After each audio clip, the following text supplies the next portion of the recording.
Hi everyone, myself Dr. Kaushik and my NEET PG score is 845 out of 1200। तो इस video में हम discuss करेंगे कि हमें अपने एग्ज़ाम में मार्क्स कैसे इंक्रीज़ करना है। तो द मोस्ट इम्पॉर्टेंट थिंग जो मुझे लगता है कि जब एक एवरेज स्टूडेंट एग्ज़ाम देने जाता है तो उसके अंदर वो कॉन्फिडेंस ही नहीं होता है कि वो एक अच्छा स्कोर कर सकता है या फिर अच्छे मार्क्स ला सकता है। एंड कॉन्फिडेंस इंक्रीज़ होता है जब आप ग्रैंड टेस्ट देते हो एंड उन ग्रैंड टेस्ट में आपका स्कोर अच्छा आता है, आपकी रैंक अच्छी आती है, देन आपका कॉन्फिडेंस इंक्रीज़ होता है। सबसे पहली बात जो मैक्सिमम लोग जो गलती करते हैं जब भी वो कोई ग्रैंड टेस्ट देते हैं, अगर कोई ग्रैंड टेस्ट मुश्किल है, अगर आपने 50 क्वेश्चन ही अटैम्प्ट किए हैं एंड आपको लग रहा है कि उसमें से आपके 30 या 35 क्वेश्चन गलत है, तो मैक्सिमम लोग क्या करते हैं, वो ग्रैंड टेस्ट को बीच में ही छोड़ देते हैं। तो सबसे बड़ी गलती यही होती है कि हम ग्रैंड टेस्ट को पूरा कंप्लीट नहीं करते हैं।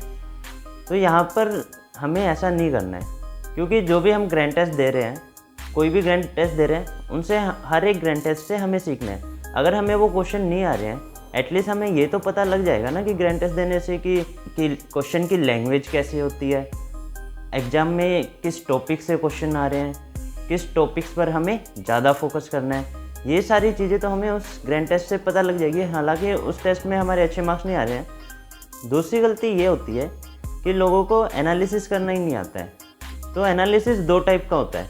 पहला, जब आप एग्ज़ाम दे रहे हो, एक एनालिसिस उस टाइम होता है एंड दूसरा एनालिसिस होता है जब एग्ज़ाम के बाद रिजल्ट आ जाता है। तो रिजल्ट आने के बाद तो मैक्सिमम लोग एनालिसिस कर लेते हैं, but during the exam time, उस टाइम भी हमें एनालिसिस करना है। सपोज़ अगर हमने किसी एग्ज़ाम में 60% ही क्वेश्चन अगर मार्क किए हैं, देन बाकी के जो क्वेश्चन हैं हम ग्रैंड टेस्ट हैं इसलिए छोड़ देते हैं, कैजुअल ले लेते हैं कि ग्रैंड टेस्ट ही है तो ग्रैंड टेस्ट ही तो है, क्या होता है, कुछ नहीं होगा।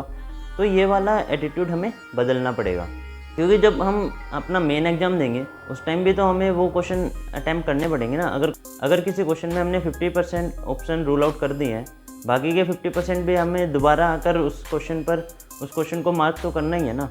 तो यहाँ पर भी ग्रैंड टेस्ट वगैरह में भी हमें वो क्वेश्चन को अटैम्प्ट करना है। एक बार सारे क्वेश्चन अटैम्प्ट कर लिए, ठीक है, देन जो क्वेश्चन रह जाते हैं उन क्वेश्चन पर फिर से आना है, उन क्वेश्चन को मार्क करने के लिए। तो दूसरी गलती यही करते हैं।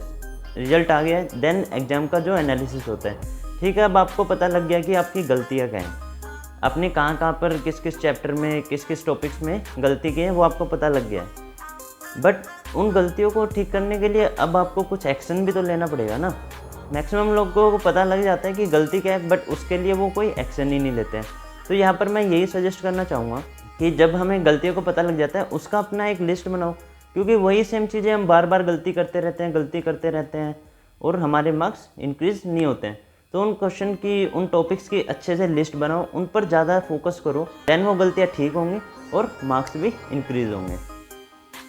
देन मैक्सिमम लोग गलती करते हैं कि बहुत सारे लोग सोचते हैं कि जब हमारा सिलेबस कंप्लीट हो जाएगा, देन उसके बाद हम क्वेश्चन लगाना या फिर MCQ लगाना या टेस्ट देना हम स्टार्ट करेंगे।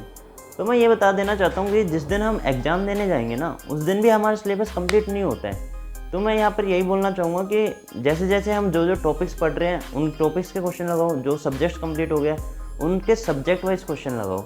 ऐसा मत सोचो कि जब सिलेबस कंप्लीट हो जाएगा देन उसके बाद ही हमें अपना ग्रैंड टेस्ट देना है या क्वेश्चन लगाने हैं, ठीक है। तो साथ के साथ में आप उन क्वेश्चन को भी कवर करते रहो। देन थर्ड थिंग जो सबसे इम्पोर्टेंट होती है, आपको लास्ट 5 ईयर्स के क्वेश्चन लगाने हैं। तो आइडिया हो जाएगा कि क्वेश्चन कैसे आते हैं और किस टॉपिक्स पर ज़्यादा हमें फोकस करना है। देन सबसे बड़ी चीज़, बहुत सारे लोगों के मार्क्स आते हैं 30% 40%। तो उन लोगों को मैं बता देना चाहता हूँ कि आपने यहाँ पर चैप्टर्स नहीं, आपने सब्जेक्ट मिस कर रखे हैं, तो उन सब्जेक्ट्स को कवर करो। देन जिनके 50% मार्क्स आते हैं उन्होंने कुछ चैप्टर्स को छोड़ रखा है। देन 60% जिनके मार्क्स आते हैं उन्होंने कुछ टॉपिक्स को छोड़ रखा है, उन टॉपिक्स को कवर करो। एंड जिसके 70% मार्क्स आते हैं, 70% मार्क्स वाले तो हीरो होते हैं। अब उनको जो टॉपिक स्ट्रॉन्ग है उनको और स्ट्रॉन्ग करना है ताकि वो और अच्छा मार्क्स गेन कर पाएँ।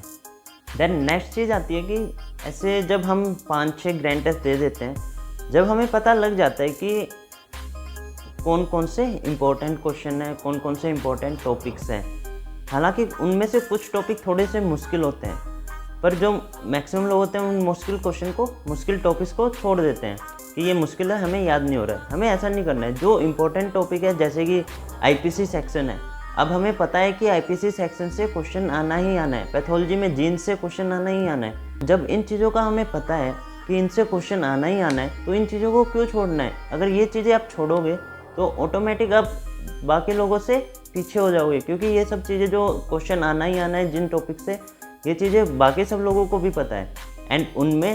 एंड जो लोग उन क्वेश्चन को अटैम्प्ट नहीं करते हैं या उन टॉपिक्स को नहीं पढ़ते हैं, उनमें यही डिफरेंस होता है कि अगर वो टॉपिक मुश्किल है देन वो भी कुछ ना कुछ ऐसा निमोनिक बना लेते हैं या कुछ अल्टरनेटिव निकाल कर उसको याद कर लेते हैं।